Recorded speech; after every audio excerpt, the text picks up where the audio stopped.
السلام عليكم الخوت، نتمنى تكونوا كلكم اليز. مرحبا بكم في هذا الفيديو اللي غيكون الحلقه الخامسه من سلسله مورغان باشن. ما نطولش عليكم، نبداو.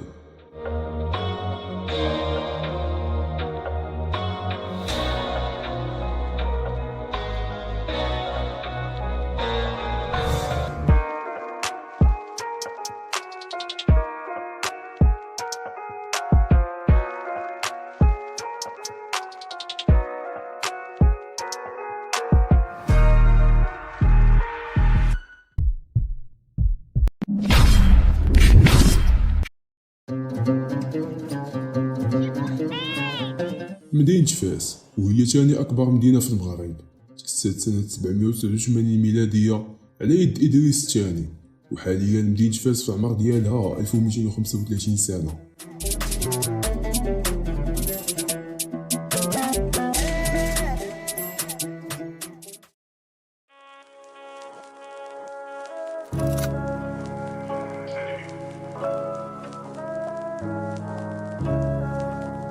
المغرب الفاسي تأسس الفريق سنة 1946 على يد عدة شخصيات وطنية، على رأسها المرحوم إدريس بن زاكور ومولاي عمر العلاوي. وكان الفريق آنذاك كيلعب دور مهم في تطوير الكرة الوطنية قبل الاستقلال. الماس في الخزينة ديالها 10 ديال الألقاب، 4 منهم كأس العرش، و4 البطولات الوطنية، وكأس الكونفدرالية، وكأس السوبر الإفريقي.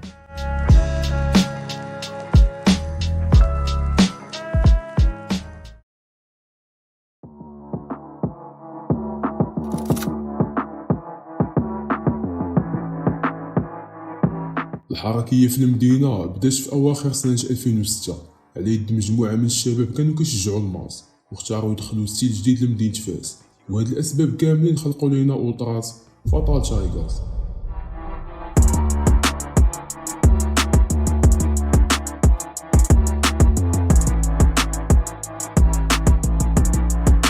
الاسم اللي كيعني النمور القاتلة. الجروب بان أول مرة في الماتش اللي جمع الماس والدفاع الحسني الجديدي في 23 شهر 12 2006. مكان المجموعة هو الكورفا نور اللي سماوه كورفا سافانا. والسافانا هي أراضي فيها أشجار قلال ومساحات واسعة اللي كتعيش في الوسط ديالها بزاف ديال الحيوانات المفترسة منها النمور. أعمال المجموعة غيبداو سنة 2007 بتيفو فوال في القاعة المغطاة بمناسبة نهائي البطولة الوطنية لكرة السلة، واللي عرفت تتويج الماس بالبطولة الخامسة. وفي نفس العام وبالضبط في 27 أكتوبر غدير المجموعة أول تيفو ليها وسط الملعب في الماتش اللي جمع الماس والكودين. تيفو كان على شكل اسم المجموعة. وفي الصيف ديال سنة 2007 عرف الجروب إصدار أول برودوي اللي كان تيشيرت بألوان الفريق الصفر والكحل، واللوغو ديال المجموعة في القدام واللور ديالو مع عبارة باللغة الفرنسية اللي كتعني الفاتال تايغرز فان اللي حب المغرب الفاسي. في أواخر سنة 2007 الفاتال غيخرجوا ألبوم موسيقي كيتكون من 9 ديال التراكات. انا نغني مصاوي زهواني وما على بالي. نمشيو ل 2008 في الماتش اللي جمع الماس ضد الجيش الملكي، اللي عرف تيفو من الفاتال على شكل فوال اللي كيحمل واحد من المآثر التاريخية ديال مدينة فاس اللي هو باب فتوح. وهاد تيفو جا احتفالا بذكرى 12 القرن من تأسيس المدينة.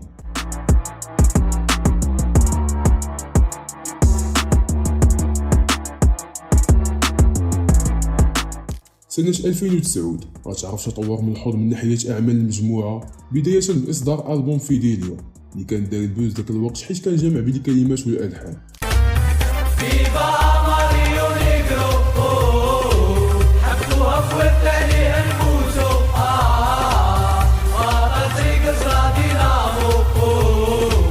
بالنسبة لتيفوات في نفس السنة أبرزهم تيفو في الماتش ضد الرجاء البيضاوي، وأيضا تيفو في الماتش اللي جمع الماس والوداد.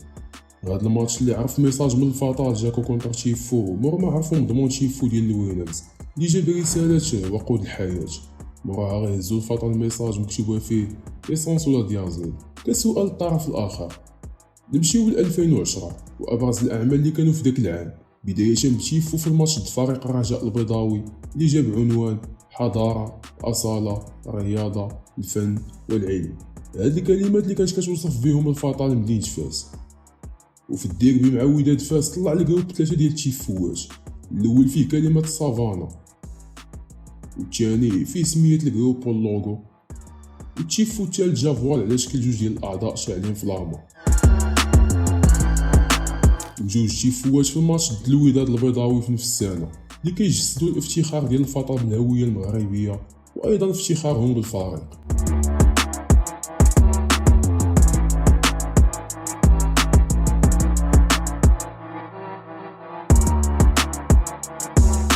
نمشيو ل 2011 اللي طلع فيهم المجموعة النيفو من ناحية التيفوات، بداية بتيفو ضد شبيبة القبايل اللي جاب عبارة بلاد السلام مع ضربو المملكة على شكل فوال.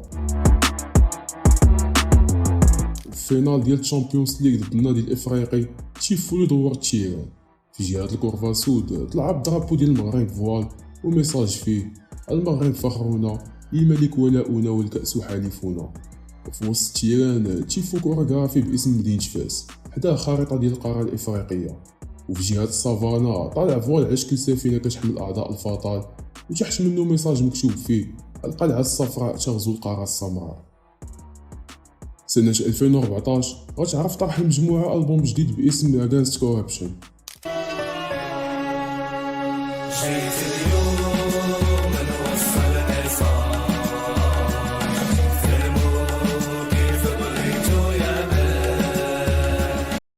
وفي سنة 2015 غتبدا المجموعة في تيفوات طروادي.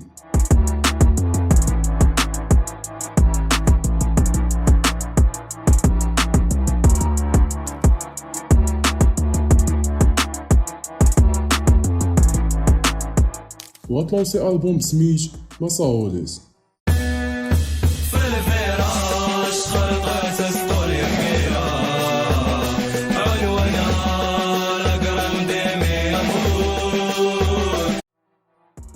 نمشيو ل 2019 في الماتش اللي جمع الماس ضد الكاك، وعرف هذا الماتش تيفو من الفطال اللي كان العنوان ديالو ماضا، وكان تكريم لأمهاتنا المغربيات عامة والأمهات أعضاء المجموعة خاصة، وأيضا الاحتفال في نفس السنة بذكرى 73 من تأسيس النادي.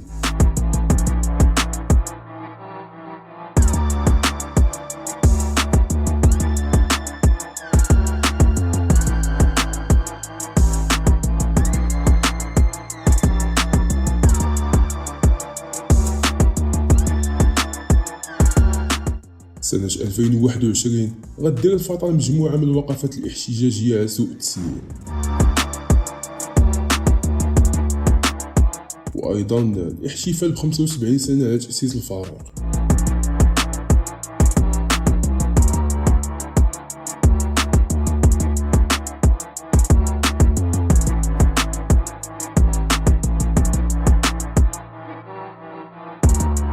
وما نساوش حملة التبرع بالدم اللي كانوا مر جائحة كوفيد.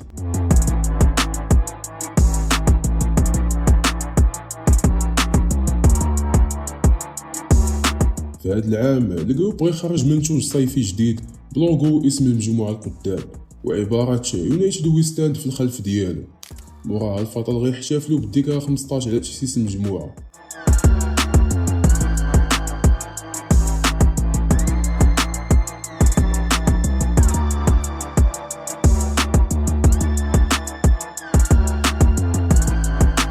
سنة 2022 غتبدا بطرح منتوج شتوي جديد عبارة على الجاكيت اللوغو المجموعة القدام وبعبارة الأوفياء في الخلف ديالو، وفي الجهة اليمنى ديال اليد رقم 6 بمعنى سنة التأسيس. الفطال كانوا مع موعد طرح الألبوم الجديد بعنوان ماستر بي اللي كانوا فيه 10 ديال التراكات.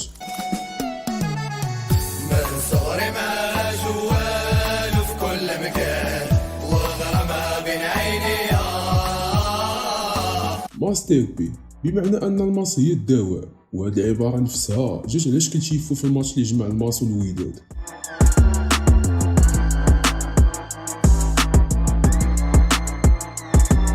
والتيفو الثاني جا طروادي على شكل لاعب كيزا مع كراكاج بألوان بلاد الكوت ديفوار اللي هو موطن اللاعب، وميساج باللونجلي بمعنى من أحياء غاغونا إلى قلوب كل المصاويين.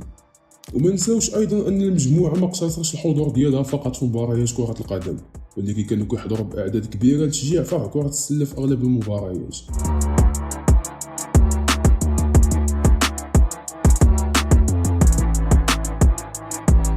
نمشيو للماتش اللي جمع الماسو اولمبيك اسفي.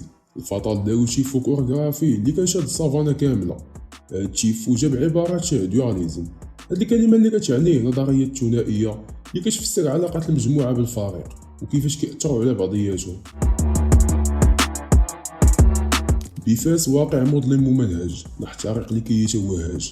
هذا كان عنوان تشيفو اللي طلع في الجوله الاخيره في سنه 2022 ضد فريق الرجاء البيضاوي. تشيفو كان كورغرافي بلوغو المجموعه من جهه الكورفا، وفي الوسط ديال الملعب جات عباره رجال المدينه. وهاد تشيفو جا كرساله للمسؤولين على الواقع المؤزم اللي كيعيشوه شباب المدينه. الجروب بغا يخرج منتوج صيفي بستيل جديد اللي كيحمل عبارات برادرهود واسم المجموعه القدام. ندوزو تشيفو اللي تهز كونتر تطوان. تشيفو كورغرافي بعنوان صحراؤنا وطننا، مع النجمه الخماسيه وخارطه المملكه، مع رساله: ملف الصحراء هو النظره التي ينظر بها المغرب الى العالم. غنخرجوا من سنه 2022 بالاحتفالات بمناسبه الذكرى 16 على تاسيس المجموعه.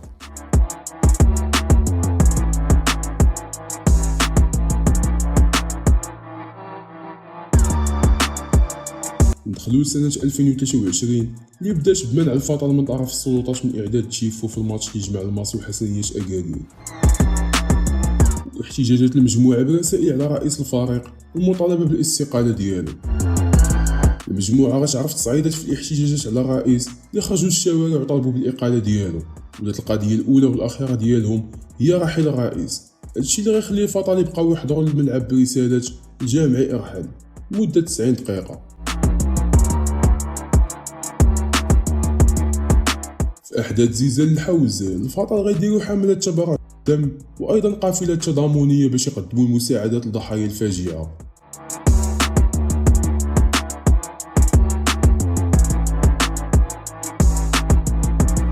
وفي أواخر السنة الجروب خرج برودو على شكل إشارب بلوغو واسم المجموعة.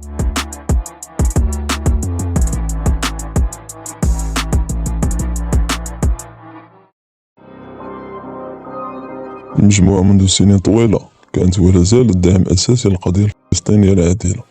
عبرنا فيها بمختلف وسائل التعبير من ميساجات، بيانات إلى تيفويات. حاولنا قدر المستطاع ندعم إخواننا في فلسطين وخصوصا أهل غزة ولو بالكلمة الحقة، وهذا أقل شيء ممكن نخدموا به القضية.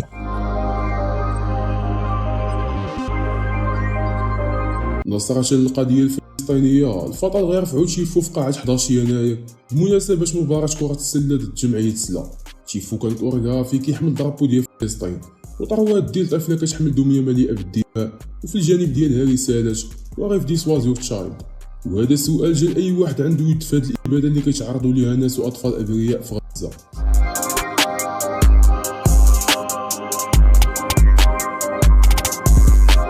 نفس القاعة غتشهد احتفال الفطل بذكرى 17 من التأسيس. الدخلة الأولى كانت كورغرافي كيحمل جوج كلمات: فطل وتايغرز اللي هما اسم المجموعة. والجزء الثاني تشيفو فوال كيحمل أعضاء الجروب متحدين، وفي الوسط ديالهم رقم 17 ورسالة: Our spirit will never die، وهو السلوغان ديال المجموعة. الجزء الثالث كان دخلة لاتينية بضرب بواش وستروبو.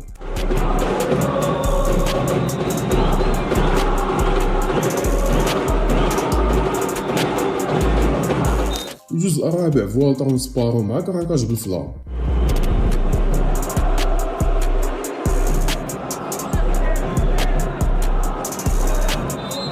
وغيسالي العام بالديبلاسمون مدينة أكادير تشجيع الفريق ضد الحسنية. سنة 2024 غتعرف رسائل مشتركة من الفطل مع أوتراس الشرق وأوتراس وينرز. هاد الرسائل موجهين للمسؤولين على المنع والتضييقات اللي كيطبقوهم على الجماهير بمنع التنقلات ومنع الاحتفاليات داخل الملعب. آخر أعمال الفطل حاليا هو القيام بوقفة احتجاجية على رئيس الفريق والمطالبة بالاستقالة العاجلة ديالو بسبب الأزمات اللي كيدوز منهم النادي حاليا.